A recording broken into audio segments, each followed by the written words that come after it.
Well, thank you very much for having me. It's a pleasure to be here. I'll present this paper, which is joined with Nicholas Kroner. He's at the board, and hence the standard disclaimer applies. So this paper is motivated with two facts, the first of which I believe is partially known. It is that standard monetary policy shocks that we tend to use in this literature have low explanatory power for several riskier asset prices, such as the S&P 500 or the euro-dollar exchange rate. This is shown here in these two figures. It plots the R-squared of a regression of, say, the S&P 500 on commonly used monetary policy shocks. As you can see, the R-squared is in the range of around 20%. That means 80% of this variation remains unexplained. The numbers are similar for the euro-dollar exchange rate.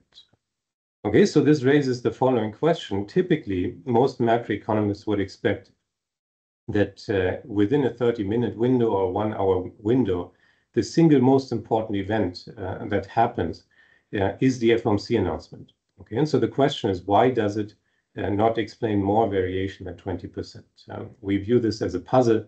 It's also a fact that's quite robust. So if you add additional shocks on the right-hand side, so for instance, we've added on the right-hand side 9 different yield shocks or changes in yields that occur around FOMC announcements, spanning the entire yield curve. The explanatory power for the S&P 500 doesn't go up substantially, for the euro-dollar exchange rate a little bit more, but nonetheless a large chunk remains unexplained. Another branch of this literature has experimented with different types of shocks which are extracted not only from the yield curve but also from other asset prices. One popular choice is Yarochinsky and Karady. They construct 2 shocks, a pure monetary policy shock and a central bank information shock from the S&P 500 and a short-term interest rate. And by construction, their shock has high explanatory power over this window from which it is constructed. It's in the order of 80% here. Nonetheless, this does not resolve the explanatory power puzzle. If you widen the window a little bit, then this explanatory power drops off, and we're back to around 30 or so percent. And for the euro-dollar exchange rate, this type of shock has low explanatory power throughout. Okay, so the question is, why is that the case? So there's one possibility which I want to rule out in order to arrive at our preferred interpretation, which is that the remaining component of the variation that is not explained by these monetary policy shocks is just news unrelated to monetary policy. Okay, so we know that both stock prices and exchange rates are very volatile, stock prices more so. And therefore, if they are very volatile, it's possible that all of this unexplained variation just reflects noise, news unrelated to monetary policy, even in these narrow windows. So this is an explanation that you can rule out, and you can do so by comparing the distribution of these asset price changes on announcement days to non-announcement days. If this was just noise, we would expect that these distributions look similar, in particular that they would have similar variance. And as you can see from these two figures, that's not the case. On FOMC days, the variance is much greater than on non-FOMC days. Okay, and this fact survives if you first residualize with respect to yields and then plot these two distributions. Okay, so in summary, we have a large share of unexplained variation on FOMC days, and on top of that, we have excess variance, higher variance on FOMC days than on non-FOMC days. And our preferred interpretation of this is that this reflects a component of monetary policy which has not been captured by existing monetary policy shocks. And so that's the starting point for this paper. What do we do in this paper? We estimate a new dimension of monetary policy which has as its key characteristic that it is orthogonal to interest rate. It's constructed to be orthogonal to interest rates. We call this shock the non-yield shock. It is latent, and it is estimated with heteroskedasticity-based methods as well as state-space methods, the Kalman filter in particular.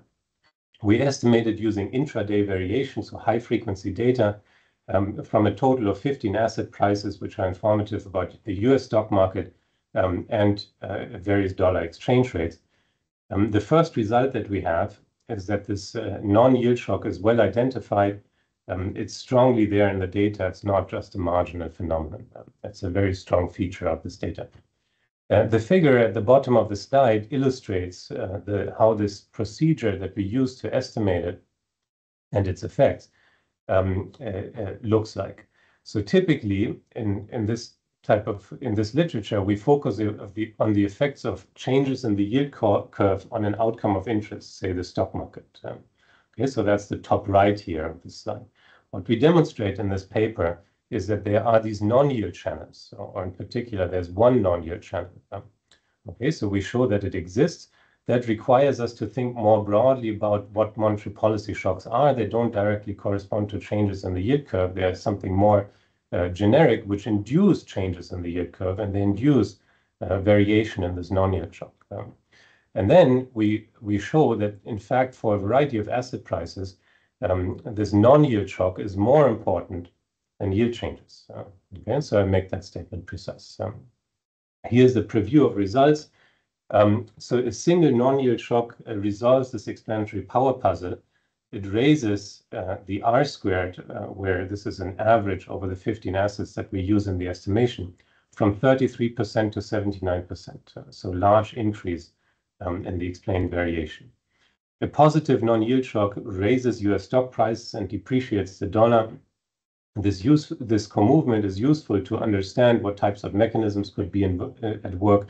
It looks like a risk-taking shock by and large, where after a positive non-yield shock, stock prices go up and investors start purchasing assets abroad. Third, it turns out that this non-yield shock is largely unexplained by prior monetary policy shocks. This is probably expected for yield-based monetary policy shocks, but there's also there are a variety of other shocks that have been suggested in the literature, and turns out that they also don't have a substantial amount of explanatory power for the non-yield shock. So what's the conclusion from this? The conclusion is that the non-yield shock is largely new, and that it really matters how exactly you use this variation in asset prices to construct your shock. That's the first part of the paper. Second, we document that the non-yield shock has important effects on global asset markets. For instance, it has large effects on global stock prices. It has large effects on all dollar exchange rates. It has large effects on commodity prices. It has effects on capital flows and so forth. So this non-yield shock matters. To make that a little bit more precise, we compare the non-yield shock, or the effects of the non-yield shock, to the effects of other interest rate based shocks. And it turns out that, for instance, for global stock prices, the non-yield shock has much larger effects. Okay? So it matters. We then develop a framework to interpret the non-yield shock. This framework delivers several insights. It tells us how the non-yield shock can arise, from which types of mechanisms it can arise, and also it tells us about its interpretation. It turns out that in general, the non-yield shock is a reduced form monetary policy shock. So this has two components. One is that it is a monetary policy shock.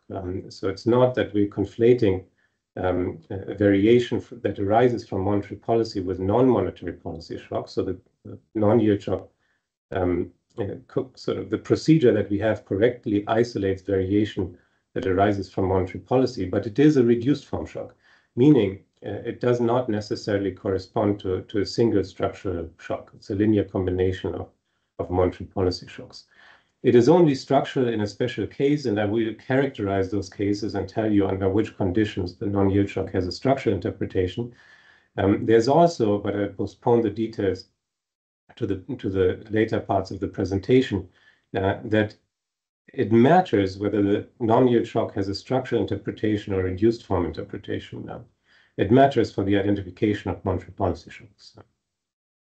Lastly, in the paper, we also try to understand better what the non-yield shock captures and through which channels it affects various asset prices. So I already mentioned that a positive non-yield shock raises global stock prices, but the question is how, and it turns out that risk premia appear to be key. So the stock prices go up because risk premia fall. Similar for currencies. For currencies, we also find a role for convenience yields. Okay, so it's not entirely risk-based channels, but appears to be, to a large extent, these risk-based channels. We then link the non-yield shock to Fed communications. Why do we do that? We would like to understand where we need to start looking for coming up with explanations for what drives this non-yield shock. And we can show, for instance, that on days on which there's a press conference and Q&A, and the variance of the non-yield shock is greater. And we can make other similar such statements. The point is that looking at Fed communications is a promising avenue to understand better what drives the non-yield shock. In this presentation, I'll not talk about this fourth point because I'll probably run out of time, but you know, maybe if there's time left or if there are questions, then I'm happy to go into that. All right, so let me move into the paper. Maybe this is a good point to pause and ask if there are any questions in the audience. Yes, we have a question from Sigal Ribon. About non-yield curve shocks and trying to explain the technical dimensions of it, but in real world terms, what do you mean, or how can we understand what you're talking about? What can the Fed do and not be seen through the yield curves? I mean, maybe some intuition, or maybe it'll come later. It's a great question. So I have two types of answers. One is a little bit of a technical answer. So basically, there appears to be an effect on asset prices that is not spanned by the yield curve. Yeah, that's the technical explanation. It's not possible that everything that monetary policy does to capture it with information on the yield curve. That's the technical explanation. So then what is an example? And that's the second part of the explanation. So for instance, when we take out information from the yield curve, other things could happen in addition to these changes in the yield curve. And one example, for instance, is a change in interest rate volatility. And so we'll document that, and there's some work in the literature on it. So for instance, if a second moment changes due to monetary policy, that would be an example of a non-yield shock. It's not the only one. The second example that we have, and I'll make that precise later on, is the existence of information effects. Okay, so information effects, there the central bank has private information, its actions reveal this private information, but it's not generally revealed, or at least in the typical framework, for instance, by Yarachinsky and Kuradi, it's not always revealed. In their case, you need stock markets in addition to interest rate changes to capture this shock. In their case, it's sort of introspection or an assumption that you can do this, that they exist and you can do this. In our case, we can find under a weaker assumption that something like this must exist, but it doesn't have to be information effects. It could be interest rate volatility. We think there's actually a third story that could generate it, but we haven't shown it yet. So maybe it's a little too early to share. Okay, thanks. Thank you very much, Sigal, for your question. We have another question from Daniel Nathan. Hi, Christoph. I have a question. So this literature, I don't know, it reminds me of this old finance literature about noise trading. And there's been a lot of literature, like giant literature, always trying to understand what's this epsilon, what's this, why can this factor model explain it? So maybe it's noise, maybe it's sentiment. And did you look into that literature? Maybe this epsilon could be related to fund flows out of bonds to stocks and things like that. Maybe that can explain what you see. So that's a great question. So there is a related paper that argues that a similar phenomenon, it's not the same one, but it's a similar phenomenon, is related to these types of funds flows. That's a possibility. I think so I'm going to show you an econometric procedure that we use to recover this non-yield shock. It's going to make a specific set of assumptions, and we can show that under a reasonably general data generating process, the non-yield shock captures monetary policy shocks. Okay, so not if there's noise trading, and there's always noise trading, that's something that our procedure should not capture and will not capture in the population. So that part we can show. If there's more noise trading than on a typical day, then you have to ask, where is this more noise trading coming from? And so in fact, that would be information that we would want to capture to construct the non-yield shock. So whatever increases the noise trading beyond the level that we typically see. That is variation that in this research design that we have would be attributed to monetary policy, and it would be informative. I'm not sure this fully answers your question, but what is the other paper, if I might ask? The competing or not competing? I don't know. No, so there's another paper on the FOMC risk shift. We cited in the paper. They have a different objective. They want to capture increases in risk that occur around these FOMC announcements, and it's related. So I'll show it later. When you regress the non-yield shock on the risk shift, you get an explanatory power of 23%. So that's in fact, sort of in a way, the most related paper to this one. And they look at funds flows and they find that that's reflected in the risk shock. But yeah, they're not super strongly related. So maybe we should check that independently. All right. Thanks. Thank you. Thank you very much, Daniel, for your question. We have another question from Noam Benzer. Yeah, hi. Thank you. It may be a little too early for this question. I understand the procedure and how you construct the shock and that it's orthogonal to the rate changes. What I don't understand is why you attribute it to monetary policy or to the Fed. I mean, it seems to me like you could be capturing, because of the statistical procedures you have, variation that comes from many different sources that could be explained by market turmoil or macroeconomic conditions. So my question is, what makes this a monetary policy shock specifically, or why do you attribute it to the Fed? That's a great question. So let me tell you exactly how we do it, and then I'll argue what the assumptions are that lead us to that interpretation.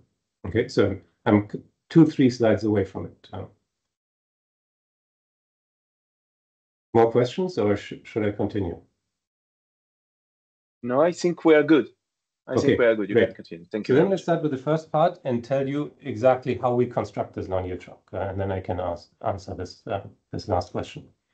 So here's the standard framework that people use in this literature, where they regress the change in asset price. Think, for instance, the S&P 500 on a monetary policy shock of interest. That's this SY, and that could be the Kuttner shock or the Gurkas-Sack and Swanson shocks, and so forth.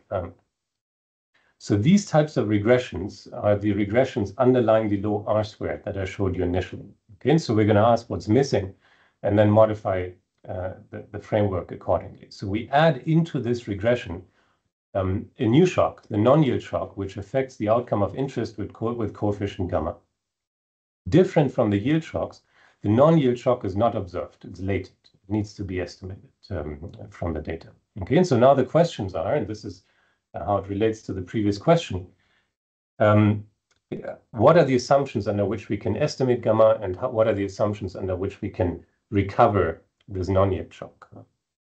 Okay, and so here is the set of assumptions. It's an application of these heteroskedasticity-based identification methods, and what you need intuitively is, since both the non-yield shock and the epsilon, the error term, are unobserved, you need to separate these two.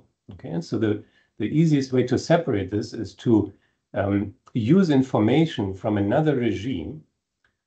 In our case, that's going to be non-FOMC days, to construct a variance of this epsilon term. Okay, the key assumption is that on non-FOMC days, there's no monetary policy news. So both yield shocks and non-yield shocks are equal to 0. Right? In that case, we can just read this variance of the data. So that's sort of the key difference. And so that speaks to the previous question, because it makes explicit what's different between these two regimes. The difference is that there's no monetary policy news on non-FOMC days. It turns out that this is actually a little stronger than necessary. In fact, we know from prior work in this literature that there is a little bit of monetary policy news on non-FOMC days. So for instance, speeches of the Federal Reserve Chair do generate monetary policy news on these days. So to the extent that they're not exactly 0, we're going to overestimate this variance and argue later that that would make our estimates conservative. In general, with this heteroskedasticity-based estimation, all you need is a difference in these variances across regimes. You don't need no monetary policy shocks. So that's the first assumption that we need. We need the second regime and no monetary policy shocks or less monetary policy shocks. And then we need 3 orthogonality conditions to recover the non-yield shock. The first of this is standard. So we need that the covariance of the yield changes with the error term is 0. So that's also a condition if you estimate this previous specification simply with OLS.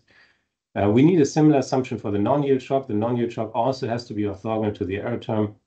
It turns out that this is actually the same assumption. And the intuition is that both yield changes and non-yield changes are driven by monetary policy.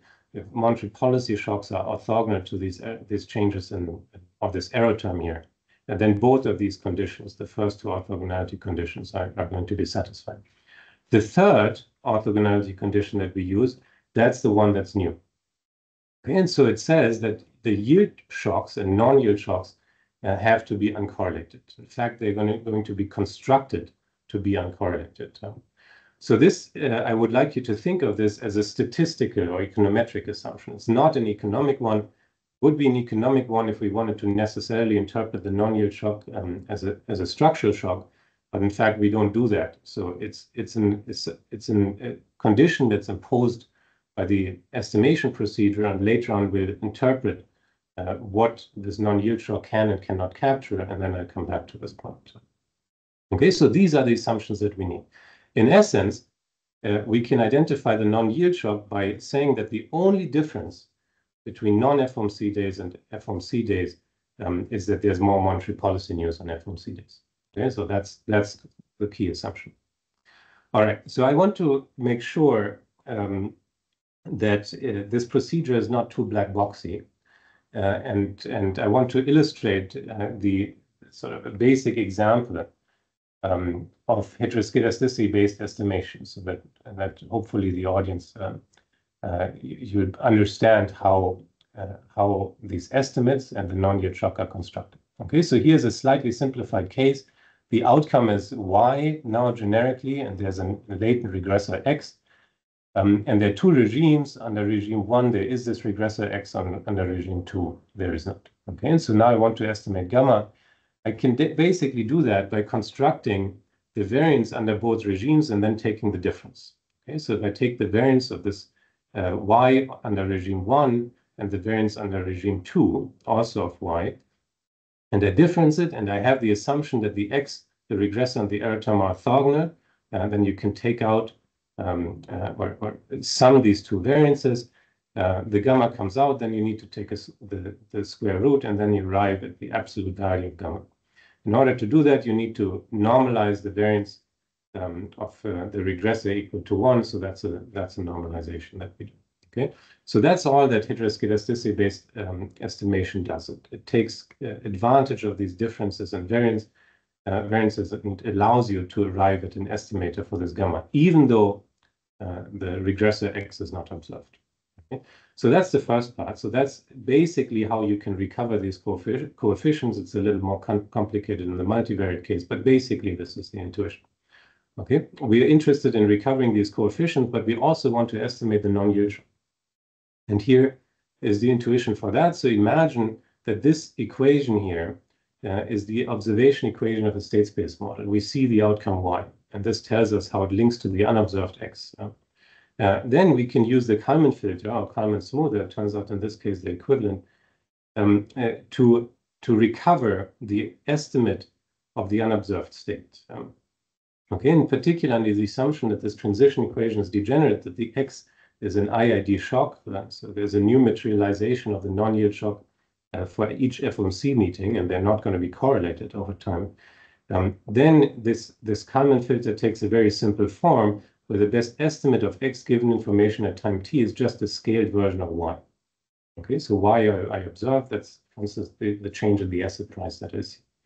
So that's the case for the univariate case, and it would be a pretty terrible estimate. The reason is that this y also contains the error term in it, and we basically directly use that variation to estimate x. In the multivariate case, you can do a little bit better than that. Okay, so that's why I'm going to argue that using more assets is better. In the multivariate case, the x is basically constructed as a weighted average of all the changes in asset prices that you see. The weights are called W here, and the weights are increasing in gamma. So if an asset price is more affected by the non-yield shock, then the weight in this recovery of the non-yield shock is going to be great. In general, these weights sum to less than 1 for a finite number of assets. The reason is that there's still a little bit of the error term in there. The Kalman filter wants to take this into account. Okay, we have a result, and you can basically see it here that under certain assumptions on this error terms here, we can consistently estimate the non-yield shock on a single day from the cross-section of asset prices that we see. So if we have many asset prices and their errors are sufficiently uncorrelated, it starts averaging out, and the law of large numbers type argument kicks in, and we can recover this non-yield shock.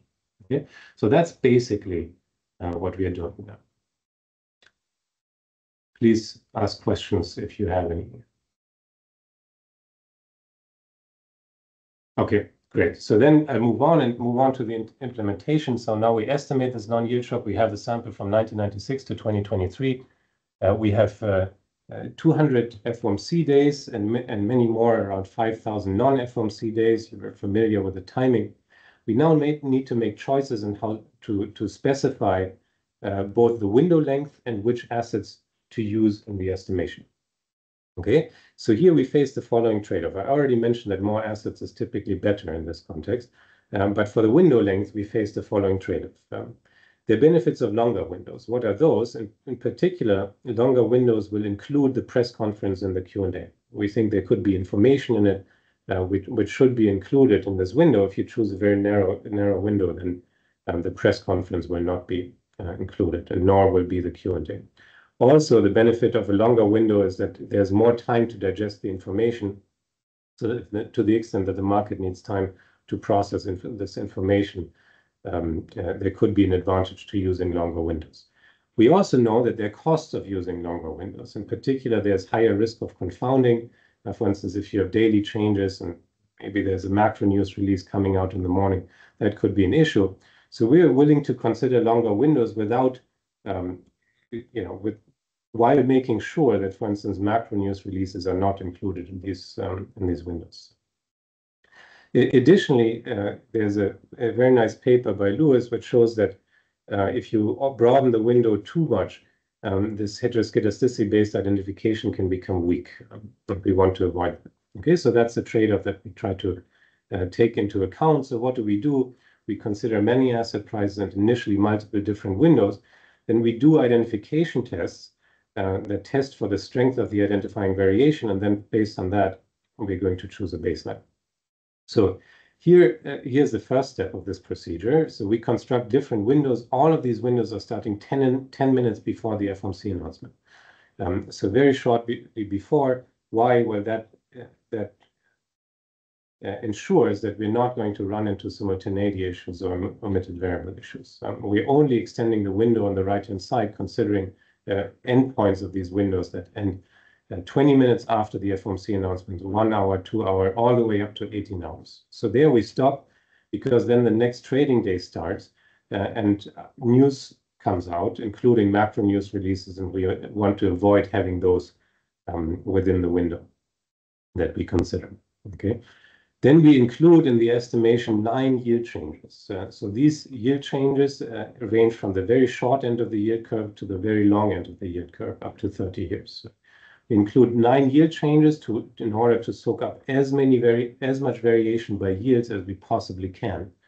That, in our context, is going to make the estimation of the non-yield shock conservative, because we attribute as much variation as we can to yield changes. So the non-yield shock itself will be constructed from 2 S&P 500 futures and $18 exchange rates, or at least initially, these are the assets that we consider. What's the challenge here? We want to use intraday high-frequency variation, and even though there are many more asset prices that are traded in after-hours trading, these are the main ones that we've been able to find that are available for throughout the whole sample period and are sufficiently liquid to construct these high-frequency changes. So next, we're going to turn to these identification tests. So what's the intuition for those? There's an early paper by Rigobon and Sack, which shows that you can recast these heteroskedasticity-based estimation problems into instrumental variable problems. Okay, And so once we have an instrumental variable problem, then we are in familiar territory, and Lewis develops this test for weak instruments where this is sort of a first stage, and you construct an F statistic. And the null hypothesis is that you have weak identification. If you have a large F statistic, then you have strong identification.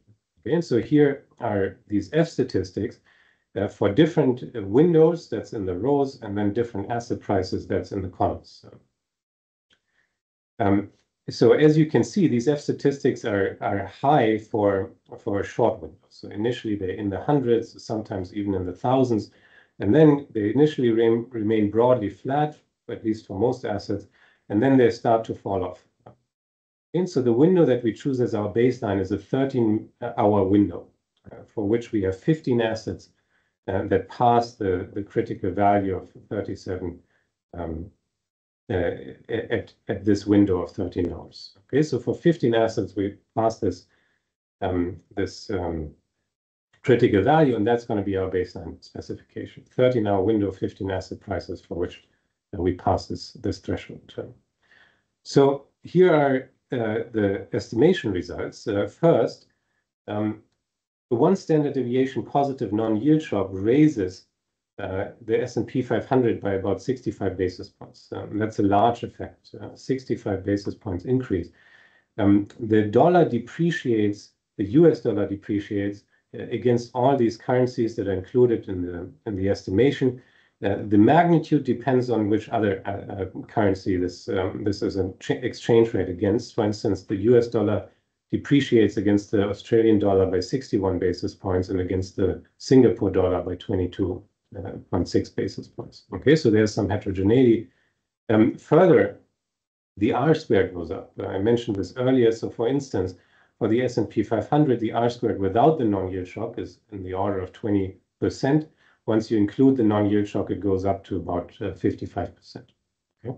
So quite substantial increase. For currencies, it goes up by even more, typically more than doubles. I think in all cases, it more than doubles.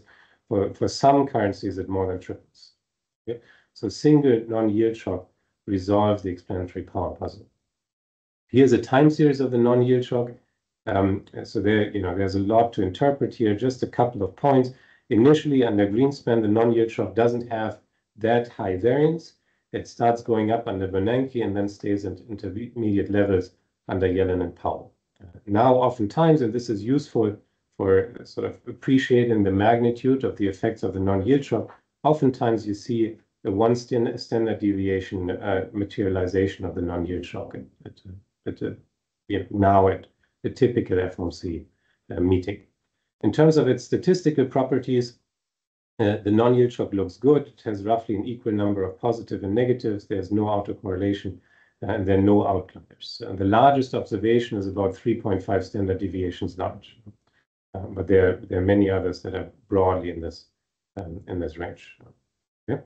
So that concludes the estimation of the non-yield shock. Let me pause again and ask if there are any questions. Yes, we have a question from Osnat Zohar. Hi, I just wanted to ask, you talked about the window length. Did you consider using different lengths for identification? So if you look at the very immediate response after the FOMC, like you mentioned, that will be more, I guess, related to the yield curve shock, as you described it. And as you extend the window, there should be more of the information channels kicking in with press releases and the press conferences, etc. Yeah, so there is a case we have considered. So for instance, what you could try to do is you could have a short window to think about yield changes alone, and then a subsequent window around the press conference and the Q&A.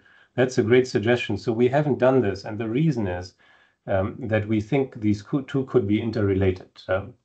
Right? So it could be that there's first, say, an interest rate surprise, and then the press conference provides context on top of that. So it's not obvious that you can separate those. But I think this is it's a good suggestion.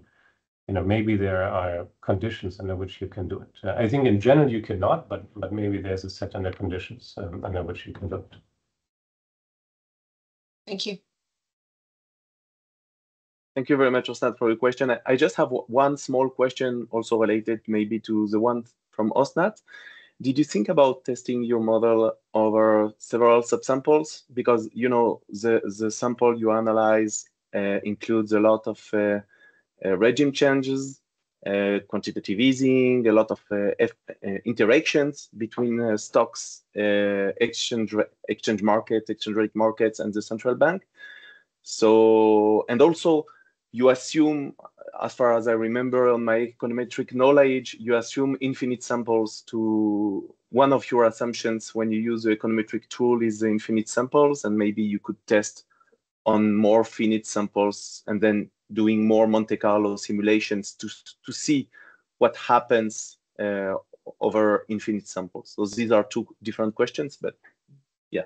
Yeah, no, so both are great questions. So yes, there are regime changes, and we've considered a number of them. So for instance, for a time, the interest rate is at the zero lower bound or the effective lower bound.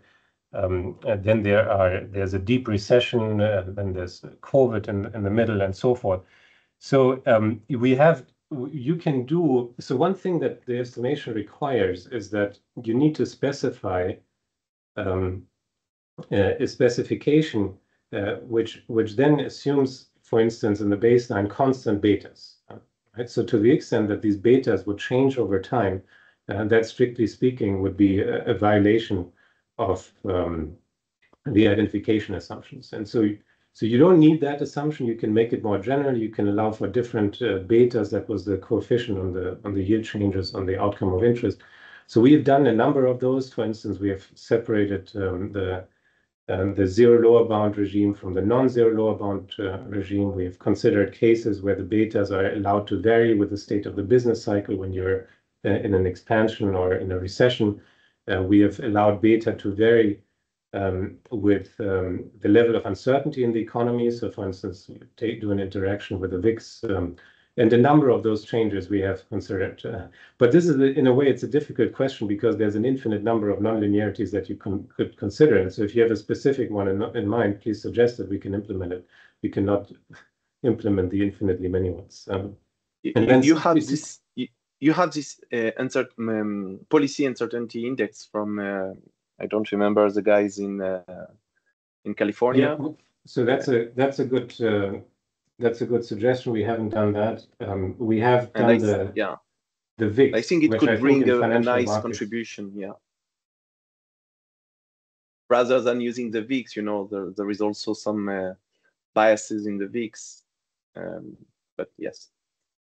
So we can check that. That's a great suggestion. On your second question, so in finite samples, yes, there is going to be estimation error of the non-yield shock. There's no question about that. Later on, I will show you results which is for an infinite sample, and then we can, and that's useful in order to understand the non-yield shock. But of course, in finite samples, there is going to be estimation error both of the coefficients and also to recover the non-yield shock. Yeah, to the extent that that's a concern, we can do Monte Carlos and try to track that down, put bounds on it for the finite samples that we have. That's also a good suggestion. Okay. Thank you very much. Sure. Great. So now let me argue that the non-yield shock sort of matters. Okay, and so here's how we do this. We are going to run event study regressions where the left-hand side is either a 2-day change in a particular asset price, a country's stock market index, an exchange rate, bond yields, commodity prices, or, and this is the only quantity change that we consider here, a change in capital flows. Okay, so these are also measurable at relatively high frequencies. So we can estimate these specifications with capital flows, so change in capital flows on the left-hand side. So typically, the outcome is a return, so the return on a stock index, an absolute change in bond yields, and then for capital stocks, those are changes in capital flows which are scaled by the fund's total number of total assets and then expressed in basis points. So just so that you understand the units. So here is the first result. So this is the effect of the non-yield shock on global stock prices. These are stock market indexes of 40 different countries. And as you can see, for the large majority of these, the non-yield shock has large effects on these. So the only one that's included in the estimation is the S&P 500 in the US. None of the other ones is included in the estimation. And as you can see, there are large effects on many of the other ones. Some are very large, Argentina, Turkey, Hong Kong, and some are somewhat smaller. Some, for instance, in Africa, smaller, Saudi Arabia, and so forth. But by and large, they are very large effects. Okay, on average, the pooled effect is about 45 basis points, meaning the one standard deviation non-yield shock leads to almost half a percentage point increase in global market capitalization, or a reduction of half a percentage point in global market capitalization. That's a large effect. We also have various other outcomes. So we look at exchange rates, commodities, these capital flows and bond yields. So in the interest of time, I just show you a summary measure. So meaning I'm going to show you this pooled effect, and I'm going to contrast this pooled effect to the effects of other monetary policy shocks. So where these effects are comparable, in all cases, they're pooled effect. I contrast the pooled effect of the non-yield shock to pooled effects of other monetary policy shocks. Okay, so that's going to be shown here. I'm going to contrast the effect of the non-yield shock to shocks from Swanson 3 different shocks, Nakamura and Steinson's policy news shock, and then Yarochinsky and Karadi's monetary policy and central bank information shock. And as you can see, the non-yield shock has larger effects than all of these. Okay, so at least within the comparison to other monetary policy shocks, the non-yield shocks has large effects. They are also largest for a set of dollar exchange rates.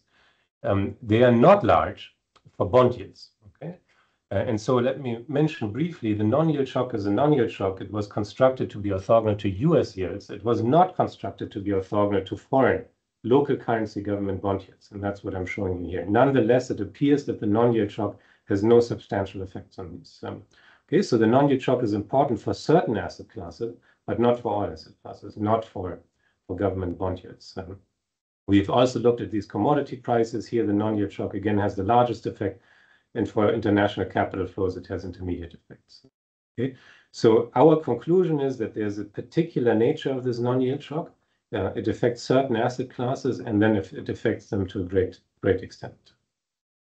All right, so now, unless there are any Christoph? questions, yeah. Yes, we have a question from Amit Friedman. Thanks. Is this the marginal impact of the non-observed shock after you control for the SP 500? So these are regressions in which I have on the right-hand side only one variable, the non-yield shock. But the non-yield shock is orthogonal to interest rate changes. So, so it's not going to be confounded with interest rate changes. And then on the left-hand side, I have an outcome. Yeah, so I'm not controlling for when I look at other asset prices for the S&P 500. Okay, but so it's highly correlated with the SP 500 by construction. This is how it is identified. You mean the non-yield shock is correlated with the S&P 500? That's right. So that's why we look at all these other asset prices. Right. So for instance, here, this one is the only one that's used in the construction of the non-yield shock, but it also affects most of the other global stock prices. Okay, and so there's also, for instance, for commodity prices, these are not used in the construction of the non-yield shock at all, and nonetheless, they're very large effects. Okay, so this is not a mechanical effect. Yeah. All right, great. So then I'll move on to the last part of the presentation where I impose. Yes. Yes, I just have a very small question about the last figure when you compare all the countries. So in the paper, you say that yields in Israel increase. So can you provide the rationale for this? I thought about showing this, but then I decided to skip it now in the interest of time. So this is the effect on 2 years. For this, we will allow some time. Don't worry. Great. So this is now I'm going into the details of the effects of the non-yield shock on bond yields. So these are 2-year local currency denominated government bond yields. And as I mentioned, the non-yield shock is constructed to be orthogonal to US bond yields over a 13-hour window. And so that sort of survives if you look at the two-day window, which we now have on the left-hand side. For most of other local currency denominated bond yields, there's no significant effect. And in fact, the pooled effect is small and statistically insignificant. So our conclusion is that by and large, this is a tight zero, and there's on average no effect on local currency denominated bond yields. There are some outliers. And so one of which, as you mentioned, is Israel. Another one is Turkey, Mexico, Chile. And so now you can ask, is this, if you run many regressions, some of them you get significant, but it turns out that this is also significant for the 10-year bond yield. And so Israel indeed appears to be an outlier where the non-yield shock affects local currency denominated bond yields. That's right. I don't have a good intuition for why that's the case, but it is a feature of the data. Thank you very much. So we know we are outliers in several fields, but we were not aware about that here. Thank you very much. I've confirmed it in this regard. Thank you. But, okay, so now let me move on to the interpretation of the non-yield shock. Okay, so this is here's the spirit of the exercise. So I assume a data generating process, and that's shown at the top of the slide. The endogenous variables. So it's a data generating process for this narrow window that I'm going to consider. And the endogenous variables that I'm interested in are yield changes, the yield shocks here, as well as changes in stock prices and exchange rates. Those are in the delta P here. Those are the outcomes. What are they driven by? They're driven by structural monetary policy shock Z, which I don't observe.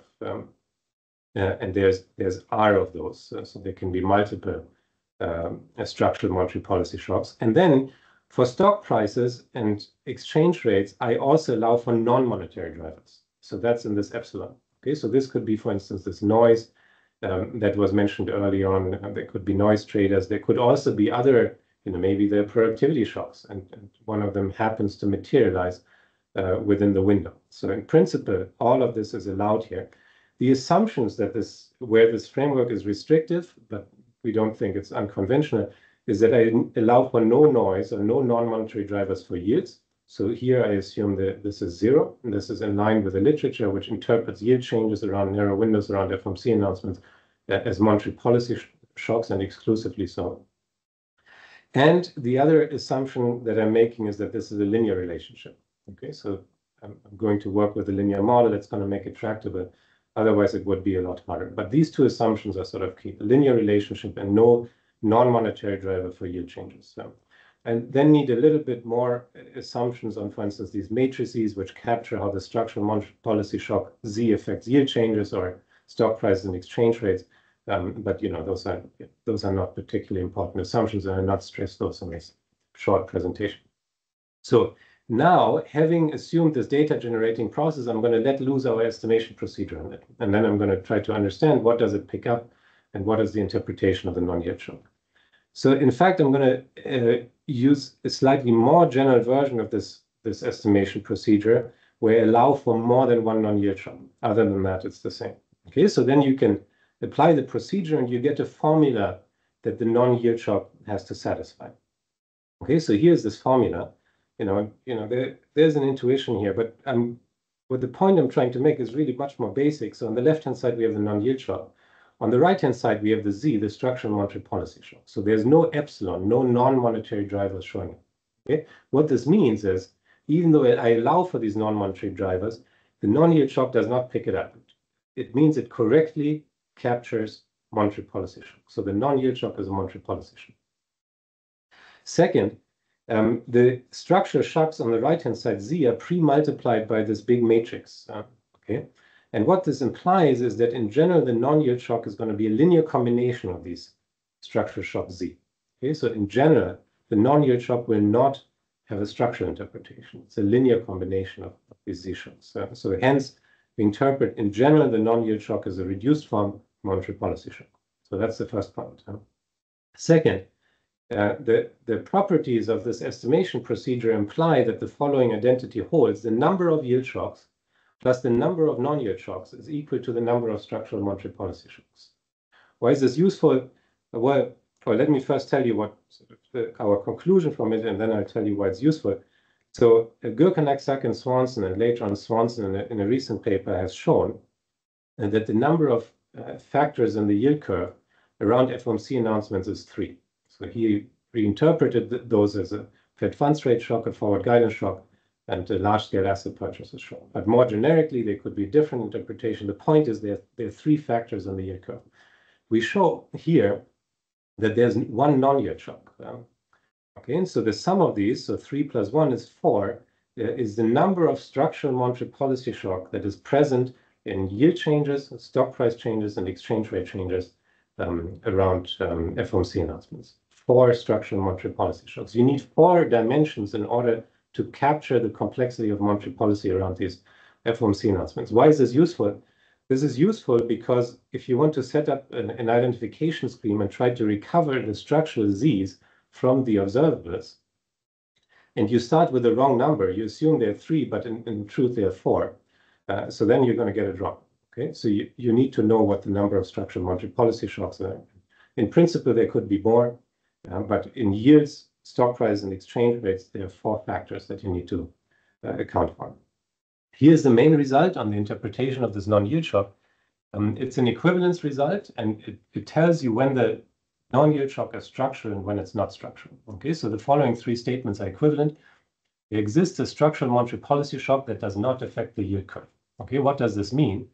There's a Z here. One of the elements in the Z vector has no effect on the yield curve. Okay, that means one of the columns in this AY has to be equal to 0. All elements of a column in this AY has to be 0. That's what it means. Second, K structural monetary policy shocks are identifiable from the yield curve alone. What does identifiable mean? It means there exists an identification scheme which I can combine with information that I observe from the yield curve, and then I can recover the K structural monetary policy shocks, or K of the K plus 1 structural monetary policy shocks. Third, there's one non-yield shock and it has a structural interpretation. Okay, so this is an equivalence result, which means that either all of these 3 statements are true or they're all false. Okay, and hence it gives rise to basically 2 interpretations of this non-yield shock. Is there a question or? Good. Okay. So the first interpretation is the interpretation under which the non-yield shock is structured. Okay, that means I can partition this vector of structural shocks into a k by 1 vector z1 and a scalar z2. And the scalar z2 is a structural monetary policy shock. It's ordered last here, which does not affect yield changes. Okay. Then, if this is a 0 vector, it turns out that I can recover the z1, so the remaining structural shock, the remaining k structural shocks from information on the yield curve alone, if I knew the matrix A. Generally, you don't, but if you have an identification scheme, you come up with assumptions under which you can basically do this inversion. Okay. Second, the non-yield shock is this structural shock Z2 up to a sign flip. So that's the first case. So what is the consequence? If the non-yield shock is structural, then existing monetary policy shocks that work with yield changes alone can principally remain valid. So the existence of the non-yield shock does not interfere with identification schemes that are based on the yield curve alone. In this case, the non-yield shock is just an additional dimension of monetary policy, which has large effects on, for instance, stock prices, commodity prices, and so forth, exchange rates. In this case, the non-yield shock is not an issue for a large class of commonly used identification schemes. That is different if the non-yield shock is not structural. Okay. In this case, the non-structural means that there is no shock in the z vector that has no effect on the yield curve. All of them affect the yield curve at some point in the yield curve. Okay, in this case, the remaining K structural shocks are not identifiable from the yield curve alone. That means there exists no identification scheme that allows you to recover the remaining K structural shocks. What's the intuition? It's actually very basic. You have K linear equations, but in these K linear equations, there are K plus 1 unknowns, and none of them drops out. They're all loaded with a non-zero loading on one of the structural shocks. In this case, we have infinitely many solutions, which means you're not identified. Okay, so there's no identification scheme that allows you to recover these Z-shocks. So in this case, the existence of the non-yield shock is an issue for identification schemes that are based on the yield curve alone. There exists no identification scheme that allows you to recover the case true structural shocks. What's the information that's missing in order to get back to identification? You can use the non-yield shock as an piece of information to recover these structural shocks. So here's a simple example to illustrate that point. It's one that is known from the literature, so let me walk you briefly through it. In this case, you have two structural monetary policy shock, a pure monetary policy shock and an information shock. Yarochinsky and Karady use one yield and the S&P 500 in the estimation, so two asset prices, two shocks. The key assumption that they make is that the pure monetary policy shock, raises yields and lowers stock prices. Okay, so opposite co-movement, while the information shock moves both of these asset prices or yields and stock prices in the same direction. Okay, so this is the key assumption. You can put this into the AY and AP matrix. In that case, you can show that the yield shock is a linear combination of the pure and the information shock. So just looking at this first equation, if you only have information on one yield, clearly, even if you knew A and B, there'd be no way of recovering the pure and the information shock. Right? So you need two pieces of information to recover this. If you just use yields, you have one. So that's sort of the intuition behind the non-identification result in the case in which the non-yield shock is strictly a reduced form shock. And second, there's a non-yield shock. It's also a linear combination of the pure and the information shock, and of course, by constructions orthogonal to the yield shock. Now, if you knew A and B, right, you could use these two pieces of information to get back to the two structural shock. You just have to invert the system. Okay, that's the sense in which the non-yield shock can serve as an input for structural identification schemes of monetary policy shocks. There's a little bit of an advantage of using the non-yield shock over the S&P 500 as done by Yarochinsky and Karady directly. So in this infinite sample, the non-yield shock is not contaminated with this noise term, okay? While the S&P 500 is. In finite samples, it's just takes out some of this variation, but not all of it.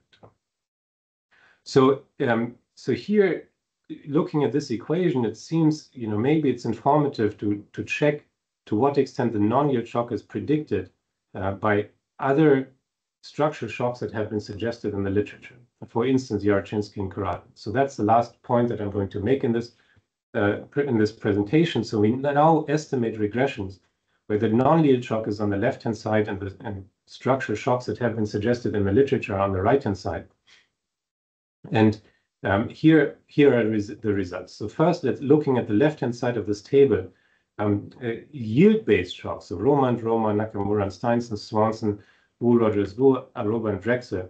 In those cases, their monetary policy shocks that are based on yields have essentially no explanatory power for the non-yield shock. This is probably expected because there's a yield-based shocks, whereas we consider a non-yield shock. But it's also not necessarily implied because, for instance, Roma, they don't use high-frequency information. And the windows differ, and the precise details of the procedure differ, and so forth. The most surprising part, however, is here on the right-hand side of the table. For instance, the regression or the relationship that I just showed you here suggests that the non-yield shock, if Yarochinsky and Karady's framework is true, we estimate under their framework the non-yield shock the non-yield shock should be fully explained by the pure and the information shock. And in fact, what we get is an R-squared of 0. So that is very surprising. They use the S&P 500 in the construction of the non-yield shock, and yet there's no explanatory power. And so, then you can ask, why is that the case? Of course, there are many differences in the implementation. But the main point is that it matters exactly how you use these asset prices. Just because an identification scheme uses the same asset price in the construction, it doesn't mean that you get high explanatory power. And so that's similar to the risk drift that I discussed earlier. And then Lewis has another paper which explains 17% of the non-yield shock. So that's the only paper that or very few other papers exist in the literature which work with forced structural shocks. We think that that's sort of a key feature of any identification scheme that uses these asset prices should have. All right. So that brings me to my conclusion. I think I'm out of time. Let me just sum up. We propose this new dimension of monetary policy shock, the non-yield shock, which resolves the explanatory power puzzle. It has large effects on global asset prices. It captures largely new variation. If it's a structural shock, other yield-based identification schemes principally remain valid. In general, if it's a reduced form shock, then unfortunately the existence of the non-yield shock invalidates those identification schemes. And the last 2 points that I did not discuss that you can interpret the non-yield shock. It works mostly through changes in risk premia, and you can link it to Fed communications. All right. Thank you very much, Christoph, for this excellent presentation. So please raise your hand if you have any questions. Okay. Yes, Amit Friedman. Hi, thank you. I'm not sure I got the hang of the main idea, because for me, it looks as if you're building this shock in order to be highly correlated with the unexplained part of the SP 500, unexplained by the yield curve shifts.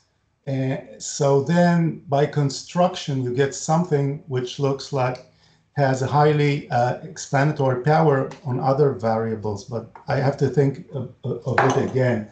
But one comment regarding your identifying assumption, if I understand correctly, you assume that nothing comes out of the Fed, but during FOMC meetings. Now, I would argue otherwise. I think that most of the information that comes out of the Fed these days is transmitted way before the FOMC meetings. And the recent 50 basis point cut is an exception. Usually they communicate in advance in order to not surprise the markets. However, you can use the blackout period. The blackout period is, I believe, 7 or 10 days before the interest rate decision. Normally, during those days, Fed people do not communicate with the media. So during this period, you can assume that no signal is transmitted from the Fed to the markets. Thank you. So thank you very much. This is a great suggestion, and we should check this blackout period.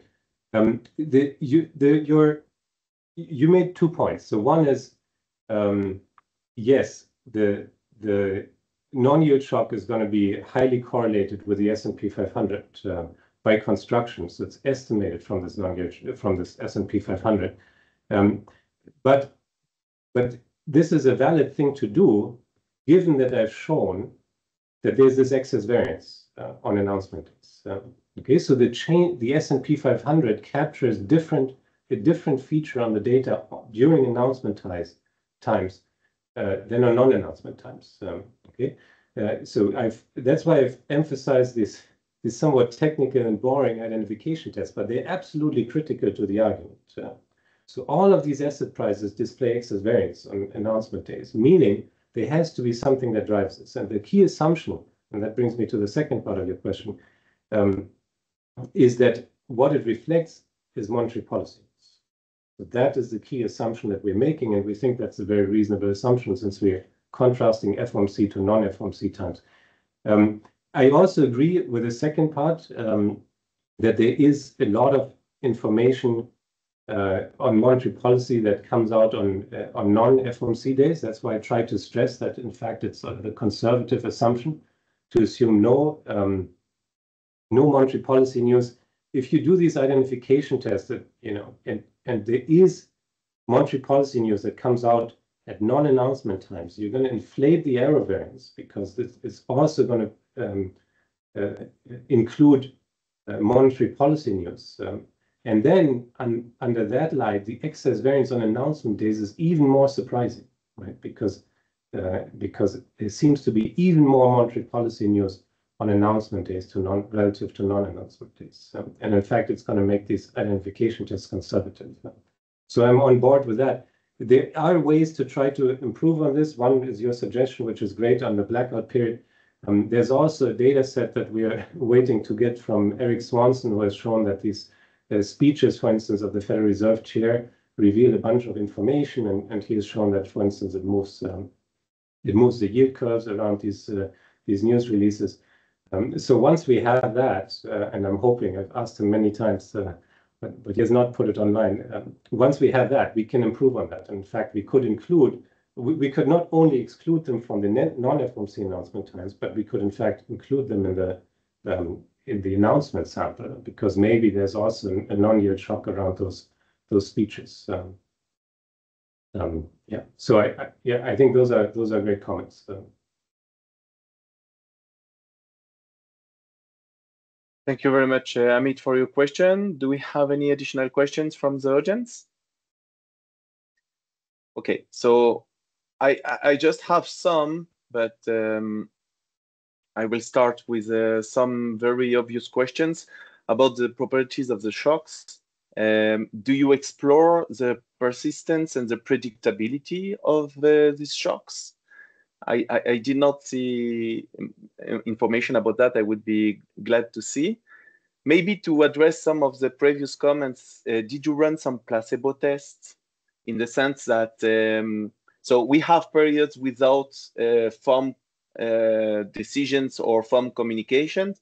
Could you maybe run some of your regressions on these periods and see how different they are from the periods where we have communications of the Fed? Yes, let's start with these two questions. So we have not explored predictability. I have a strong hunch that it's not going to be predictable. That's just because if it was, you could earn money in the stock market. And that, I don't think it's going to be predictable. We've shown it has no autocorrelation in the paper, so it's you cannot reject a zero autocorrelation. We have explored the persistence, but this is difficult. So just cutting to the point, we can show that there remains a significant effect on stock price and exchange rates for 2 months. In the 3rd month, the sign remains unchanged, but the standard errors become insignificant. In that sense, it's relevant. We're a little bit skeptical, because if you pose a lot of shrinkage, you get significant results. If you don't, you get no significant results. We know that because we have 220 observations, there's not going to be a lot of power to do this. We are aware this is a relevant question. We're a little bit hesitant to put it in, to make that a major point of the paper. And then coming to your second point, sorry, remind me again what the second point was. The placebo tests. The placebo test. Great. So we've done that. You can do the same procedure on another sample, or in fact, if you do the same procedure, you're not going to pass the identification test.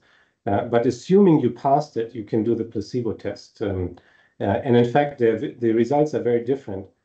So if you basically take a principal component of stock price changes and exchange rate changes on a non-announcement day, it has much smaller effect on all these risky asset prices that I've shown you.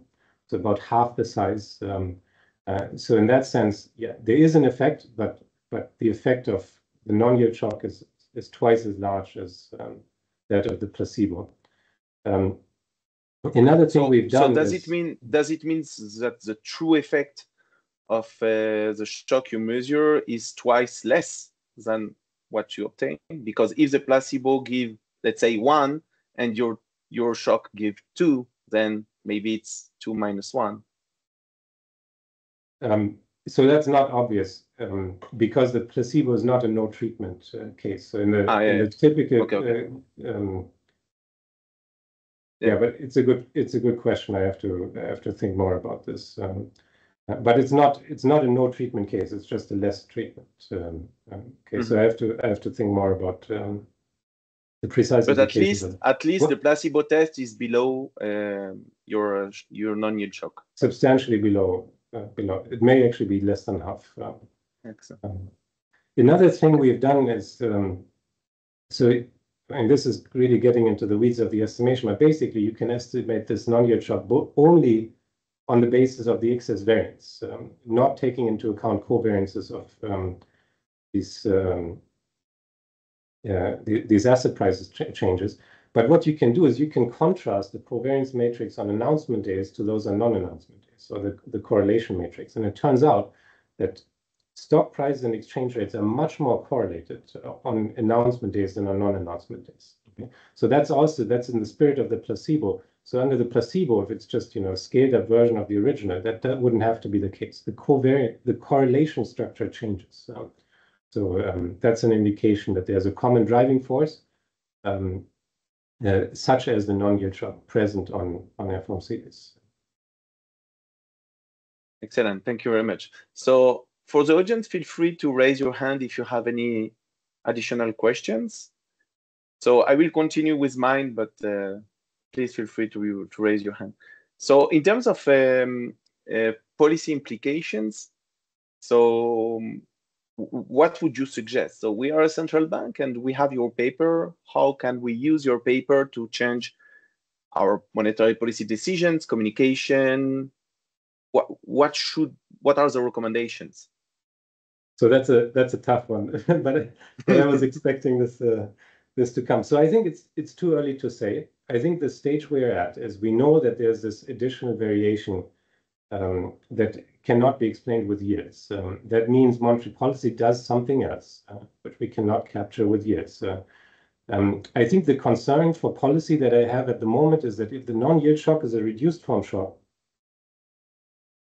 then the existence of the non-yield shock invalidates commonly used identification schemes. So what this means is we don't know exactly what a pure change in the interest rate does because it's contaminated by this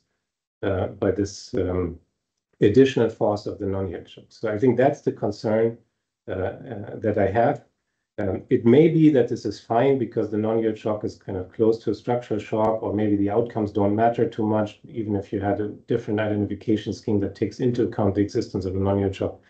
But I think that's what we need to explore first. The non-yield shock invalidates the identification schemes that we commonly use to understand the effects of monetary policy, and the answers with different identification schemes that take into account the non-yield shock differ substantially. So I think then the concern is that we don't really have good estimates of what interest rate changes do. I think that's the most immediate implication. Yes, my guess is that communications has effects. So I think there's also evidence that sort of suggested that that's the case, independent of this paper. And for research in this area, I think the question is how to bring this together and to craft identification schemes that take the effectiveness of communication into account. Yeah, and your paper makes this coupled questions between the decision of interest rate and the communication of the interest rate, and maybe think about where is the optimal point between the two and how to do those decisions better. I think it could be a nice extension. Yeah, I mean, as a central banker, practically. I think that's a fair point, and this is where we are planning on going. Nice. So here is maybe one figure that is consistent or strongly suggestive of the role of communication, which we found interesting. So under Greenspan, there was not a lot of variation in this non-yield shock. Under Ben Bernanke, it picked up massively. In fact, if you check what's the variance of the non-yield shock under these different Fed chairs, it's substantially larger under Ben Bernanke, and that's consistent with this narrative that Ben Bernanke tried to expand on Fed communications a great deal under his chairmanship. And you can do a little bit more of that. But I agree. I think the main point is communication seems to matter, not only generally, but also for the identification of monetary policy shocks. We need to understand better in which sense this matters. Indeed. Thank you very much. Do we have any additional questions from the audience? Okay. So Christoph, thank you very much for being with us. It was a fantastic presentation and of course paper, and good luck. Thank you very much for the invitation. It was a pleasure. And thank you for all the questions from the audience and the comments. With pleasure. It was a pleasure for us. Bye-bye. Have a nice day. Bye-bye. Thank you.